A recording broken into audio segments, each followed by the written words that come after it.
Hello అండి అందరికీ welcome back to my channel. మీకు ఈ పాటికి ఈ వీడియో దేనికో అర్థమైపోయి ఉంటుంది. Mid night talks and thumbnail చూసి ఉంటారు కదా. So mid night talks and Tanuja versus demon. అసలు తనూజా వర్సెస్ డెమోన్ అనేది ఈ లాస్ట్ వీక్లో ఏదైతే హల్చల్ చేస్తుందో ఖచ్చితంగా ప్లస్సా మైనస్ అంటే ప్లస్సేనండి. ఎవరికి ప్లస్? డీమన్ పవన్కి ప్లస్, తనుజా గారికి అయితే మైనస్సేనండి. ఆవిడ విన్నింగ్ రేస్లో ఉంటూ ఈ సమయంలో ఈ టామ్ అండ్ జెర్రీ ఫైట్స్ అయితే అనవసరం. 100%, 200% అనమాట. ఆవిడ ఎందుకు లూజ్ కూల్ అయిపోతున్నారు, ఆవిడ ఎందుకు డీమన్ని ఎక్కడో చులకనగా చూస్తున్నారేమో అనిపించింది నాకు ఒక సందర్భంలో అయితే. అంటే ఏదైనా ఆవిడకి నచ్చింది అంటుంది అనమాట. ఆవిడ ఎవరినైనా ఏదైనా అనొచ్చు, ఆవిడ మాత్రం ఎవరు ఏమీ అనకూడదు. నిజంగా ఒక లేడీ విన్నర్ని చూడాలని ఎంతమంది ఆశపడుతున్నారో, చాలామంది బయట అసలు లిటరల్లీ ఫైటింగ్ అనమాట కళ్యాణ్ గారి గురించి, తనుజ గారి గురించి. ఇలాంటి సందర్భంలో ఒక లేడీ విన్నర్గా చూద్దాం అనుకునే సందర్భంలో ఆవిడైతే ఇట్లాగా హౌస్లో ఫైట్స్ పెట్టుకోవడం, అది పాపం ఫ్యాన్స్ నిజంగా చాలా బాధపడుతుంటారేమో. ఒప్పుకుంటా గేమే, కానీ గేమ్ అయ్యాక నార్మల్గా కూడా ఉండొచ్చు. ఈవిడ అనొచ్చు, ఆ అబ్బాయి మాట్లాడకూడదు. ఆ అబ్బాయి సమాధానం ఇస్తే తీసుకోలేకపోతుంది అసలు ఆవిడ. అది ఎంతవరకు న్యాయమా అని అనిపించింది అనమాట. సో ఫస్ట్ అయితే లైక్ చేయండి, లైక్ చేసి వీడియో చూడండి, సబ్స్క్రైబ్ చేయండి. చాలామంది వీడియోస్ సబ్స్క్రైబ్ చేయకుండా చూస్తున్నారు. నా వీడియోస్ చూసిన వాళ్ళందరికీ చాలా చాలా థ్యాంక్స్. అండ్ మీకు ఎక్కడైనా నచ్చితే హైప్ ఇవ్వండి, సో దట్ నాకు మంచి రీచ్ వెళ్తుంది హైప్డ్ వీడియోస్లోకి వెళ్ళి. అండ్ మీ ఒపీనియన్స్ అయితే కామెంట్ డౌన్ చేయండి. తనూజా వర్సెస్ డీమన్ పవన్లో మీరు ఎవరు రైట్ అనుకుంటున్నారు, ఎవరు రాంగ్ అనుకుంటున్నారో కామెంట్ డౌన్ చేయండి. డీమన్ పవన్ నిన్న కూడా గేమ్, అక్కడ బాల్స్ గేమ్లో కూడా అక్కడ వాళ్ళందరూ ఏదో సరదాగా ఆడి వెళ్ళిపోదాం అనుకునే సందర్భంలో కూడా ఆవిడ వచ్చి ఇట్లాగా సీరియస్ అయిపోయి, మేమెక్కడ ఆడావు, నువ్వే ఆడావు, అక్కడ ముగ్గురు కలిపి ఒకరిని టార్గెట్ చేశారు. ఇదే రివర్స్లో తనుజ గారు ఒకరే ముగ్గురు టార్గెట్ చేసి ఆవిడ ఊరుకుంటారా, నన్ను ఎందుకు టార్గెట్ చేశారని చెప్పి యుద్ధానికే వస్తారనమాట. ఎంతమందిలో ఉన్నా ఎవరిలో ఉన్నా ఆవిడ ఆలోచించారు. మరి ఈ అబ్బాయి కూడా గేమ్ ఆడుతున్నాడు కదా. ఇంకొకటి పాపం సంజన గారు, వీళ్ళిద్దరూ కలిపి ఆడదాం అనుకున్నప్పుడు ఆవిడ గేమ్ చూసుకుందనమాట. ఆ అబ్బాయి పాపం ఎంత మంచోడంటే, స్టార్ ఇద్దాం అనుకున్నా కదా అక్క, ఎందుకు అక్క వెళ్ళిపోయావు, హెల్ప్ చేయాల్సింది కదా, మన ఇద్దరు ఉండుంటే ఏదో ఫన్నీగా చేసి నేను సైడ్కి వెళ్ళిపోయేదాన్ని కదా అన్నాడు. ఎంత మంచోడండి. ఏజ్కి మించిన మెచ్యూరిటీ, మంచితనం ఉందబ్బా అసలు. ఏదైనా సరే ఇలాంటి తనుజా వర్సెస్ డీమన్ ముందు నుంచి ఉంటే ఇంకా బాగుండేది కదా అని బిగ్ బాస్ కూడా అనిపిస్తుంది, అందులో నో డౌట్. ఎందుకంటే బిగ్ బాస్ అలా ట్రై చేశాడు కళ్యాణ్ వర్సెస్ తనుజ తెద్దామని, కానీ అది జరగలేదనమాట. ఫర్ సమ్ రీజన్ వాళ్ళిద్దరూ మంచి ఫ్రెండ్స్ కింద ఉండడం వల్ల అది ఇంపాసిబుల్ అయిపోయింది. But Tanuja versus demon, Tanuja గారు ఎక్కడ తగ్గట్లేదు, డీమన్ పవన్ ఎక్కడ ఇప్పుడు ఆయనకి ఒక ఇంకా వెంటింగ్ అంటే ఇప్పుడు కూడా ఏంటి అని ఆ అబ్బాయి విసిగిపోయాడు అనమాట ఈవిడ మాటలకి గట్ట.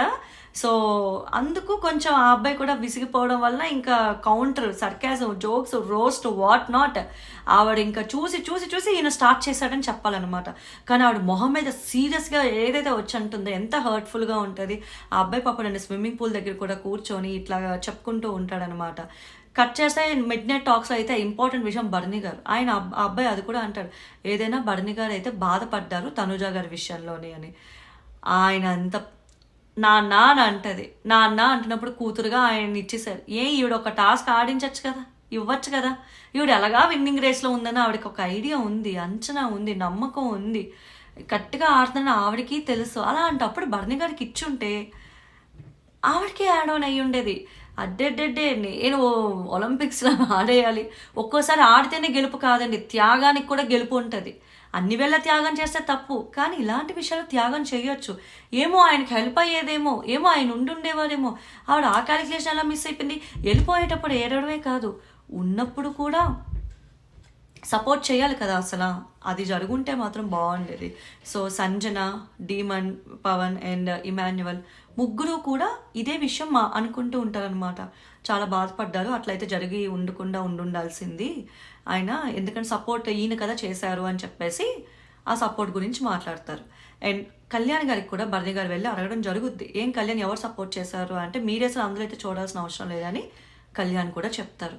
తనూజాకి కూడా ఎక్కడో హింట్ కొడుతుందేమో అని అనిపిస్తుంది. మరి నాకు ఒక్కోసారి అనిపిస్తుంది, బర్నీ టాపిక్ వచ్చినప్పుడు ఆవిడ తడిమేసుకుంటుంది. అంటే తడిమేసుకోవడం అంటే ఆలోచనలోకి వెళ్తున్నట్లు కనిపిస్తుంది అనమాట. మరి ఆవిడ ఇంకేదో ఆలోచిస్తున్నారా మరి బర్నీ గారి గురించి అయితే తెలియదు. ఆవిడకేదో క్యాలిక్యులేషన్ ఉంది, ఎక్కడో అది రాంగ్ వెళ్ళిందా అని ఒక క్యాలిక్యులేషన్ అయితే ఎక్కడో మైండ్లో ఆవిడకి ఉందేమో అన్న డౌట్ కొడుతుంది అనమాట. బికాజ్ ఆవిడ చాలా స్మార్ట్, ఆవిడ గేమ్ని బాగా అంచనా వేయగలుగుతారు. ఆవిడ ఎంత స్మార్ట్, ఎంత మైండ్ గేమ్, ఎంత స్ట్రాటజీస్ పెట్టకపోతే అంతమందిని దాటుకుని ఆవిడ ఇంతవరకు వచ్చారు అనేది అయితే ఖచ్చితంగా ఒప్పుకోవాల్సిన విషయమేనమాట. బట్ ఈ తనుజ వర్సెస్ డేమన్ అయితే ముందు నుంచి ఉంటుంటే భలే ఉండేది కదా, జనాలకి ఇదే కదా కావాలి, ఇది కదా ప్రతి ఒక్కరు వెయిట్ చేసేది, ఇద్దరు నువ్వా నేనా అనేటట్లు ఉంటే డేమన్ సై అంటే సై అన్నట్టు ఉంటాడు కాబట్టి ఖచ్చితంగా టాప్లో ఉండేవాడండి, విన్నింగ్ రేస్లో ఉండేవాడు. చూద్దాం, ఇప్పుడైతే చాలా బాగా ఆడుతున్నాడు. అసలు ఆ అబ్బాయి ఆడుతున్న ఆట తీరికైతే నో అని చెప్పి ఆ అబ్బాయిని తిట్టడానికైతే ఇప్పుడు ఒక్కటి లేదు. ఎవరెవరైతే ఆ అబ్బాయి అసలు ఏంది ఆ అబ్బాయి అన్న వాళ్ళతోనే ప్రతి ఒక్కరూ ఆ అబ్బాయిని మెచ్చుకుంటున్నారు. అంత బాగా ఆడుతున్నాడు. ఒక నెక్స్ట్ సీజన్ ఉంటే ఖచ్చితంగా డేమన్ కన్ఫామ్ అండి, అందులో అయితే నో డౌట్. సో ఇది updates and mid night talks and ముచ్చట్లు అనమాట. సో ఇక్కడ వరకు చూసిన వాళ్ళందరికీ చాలా థ్యాంక్స్. అండ్ సబ్స్క్రైబ్ చేయండి, లైక్ చేసి చూడండి వీడియోని, మీ కామెంట్ డౌన్ చేయండి మీ ఒపీనియన్స్ని. డీమన్ వర్సెస్ తనుజ ఫైట్లో మీకు ఎవరిది రైట్ అనిపించింది, ఎవరిది రాంగ్ అనిపించింది. Thank you.